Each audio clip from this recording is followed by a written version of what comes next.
Assalamualaikum warahmatullahi wabarakatuh. Halo semuanya, selamat pagi. Kembali lagi dengan kami dari kelompok 9. Oke, sebelumnya izin memperkenalkan diri terlebih dahulu. Saya Andis Trinandara ya, dengan NPM 2213053113 dari kelas 2A dari program studi pendidikan guru sekolah dasar. Dan tentunya saya bersama dengan rekan saya. Hai semuanya, perkenalkan nama saya Nabila Okti Sansabila dengan nomor NPM 221305304 dari kelas 2A dari program studi pendidikan guru sekolah dasar. Gimana nih Mbak Andes, kabarnya pagi hari ini? Alhamdulillah sehat. Kalau Nabila sendiri gimana ya? Puasanya lancar kan? Oh tentu saja dong, alhamdulillah lancar. Ya? Oh iya dong. Keren banget. Iya. Oke, di podcast kali ini kita bakal bareng-bareng bahas tentang keterampilan berbicara nih. Kan kita tahu bahwasannya keterampilan berbicara ini banyak ya bentuknya, bisa bentuk diskusi, debat, bercerita, ceramah atau pidato, dan bahkan bisa melalui percakapan. Betul banget. Karena yang kita ketahui ini kalau keterampilan berbicara itu kan sangat penting sekali ya, bener Kak, banget. apalagi untuk anak-anak sekolah dasar. Karena itu merupakan modal awal dari mereka untuk berkembang lebih lanjut. Jadi dari beberapa poin yang Kak Ande sampaikan tadi, kira-kira kita mau mengangkat tema yang mana nih dari keterampilan berbicara itu? Kalau menurut aku kita bisa angkat tema pada podcast kali ini tentang bercerita ya, karena kan bercerita ini kayak masih basicnya, terus secara umum juga buat anak di tingkat sekolah dasar gitu. Oke, jadi bercerita ini juga jadi salah satu solusi kita ya yang dipilih untuk mengatasi masalah ketika anak masih rendah dalam hal berbicara. Nah, menurut Tarigan ini mengatakan bahwa bagian bercerita itu salah satu keterampilan berbicara yang tujuannya itu untuk memperoleh atau mengemukakan informasi, gagasan seorang anak kepada orang lain. Nah, bercerita ini punya peran yang sangat penting gitu untuk melatih siswa dalam berkomunikasi, dalam mengungkapkan perasaan yang sesuai dengan apa yang ia alami, apa yang ia rasakan, apa yang ia lihat, terus apa yang dia baca juga gitu. Oh ya, sama pengalaman yang dia peroleh. Bener banget sih apa yang diomongin Kak Andes tadi, apalagi penting gak sih Kak untuk kita mengetahui keterampilan berbicara anak, apalagi kan nantinya kita akan menjadi calon pendidik ke depannya. Nah, mungkin pada podcast kali ini kita bisa nih Kak sharing-sharing kepada teman-teman tentang keterampilan berbicara melalui bercerita ini tadi. Oke, kita bisa sharing-sharing nih.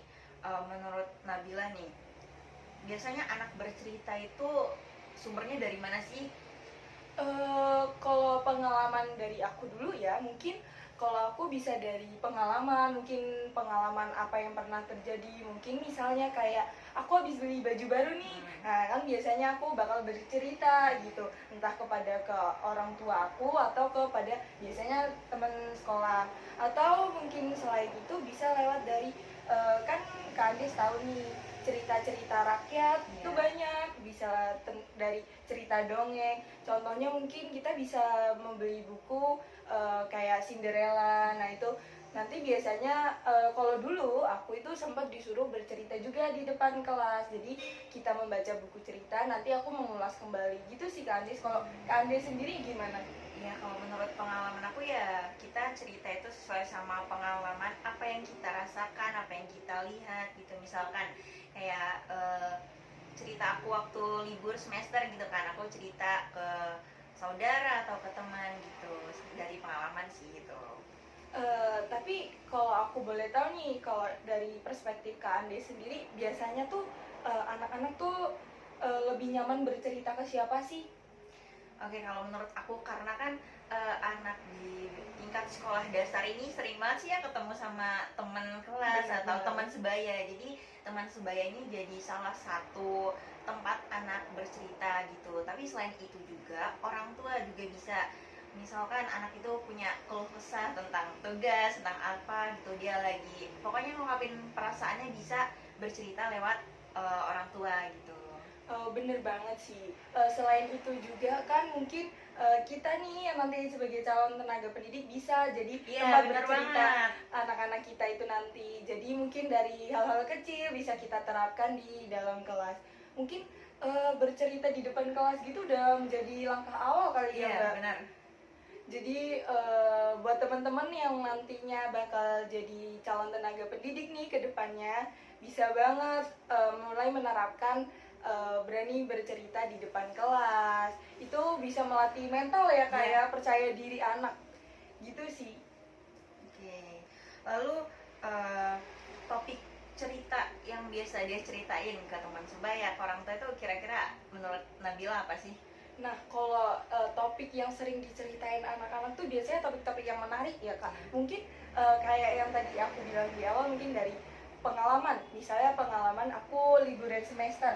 Biasanya kan guru bahasa Indonesia itu sering suruh kita menuliskan cerita kembali dari misalnya liburan semester kemarin kita kemana. Nah, itu bisa jadi langkah awal sih. Kalau Mbak, menurut Kak Ande sendiri gimana? Ya sama sih, nggak jauh beda. Terus topik yang biasa diangkat tuh biasanya kayak ngungkapin perasaan, aku seneng banget loh, aku abis dibeliin mama baju baru. Itu kan Benar, suatu apa ya, ungkapan dia bercerita ke siapa gitu. Iya, itu berarti suatu ungkapan perasaan ya. Iya, benar banget. Ungkapan perasaan diri peserta didik kita itu nanti.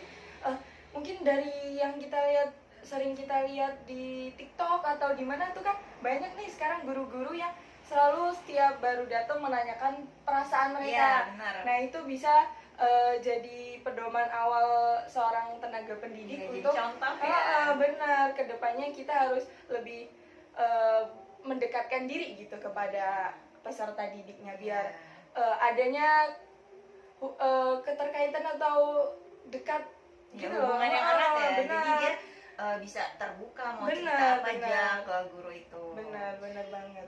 Tapi di sisi lain kan nggak semua anak mau bercerita gitu ya, nggak mau ngungkapin perasaannya pokoknya secara langsung gitu, mau ke guru maupun ke teman sebaya gitu. Kalau menurut Nabila, gimana sih biar anak itu bisa lebih terbuka, biar bisa bercerita gitu, ngungkapin perasaannya gitu? Mungkin kalau dari aku ya, mungkin kalau dia biasanya mungkin bisa kita sebut anak itu introvert ya, Iya. nggak mau bercerita sama siapapun.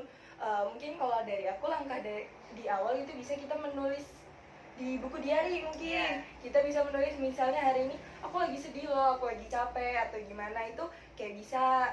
Atau mungkin nanti dari biasanya peran guru itu menjadi sangat penting untuk mulai mendekatkan diri terus kepada peserta didik itu. Pokoknya mulai dikuli-kuli gitu, diajak sharing-sharing gitu. Kalau menurut Kak Andi sendiri gimana? Kalau menurut aku ya, kita kan sebagai calon pendidik nih, pastinya kita harus memotivasi anak ini dulu tuh biar bisa terbuka, biar bisa bercerita.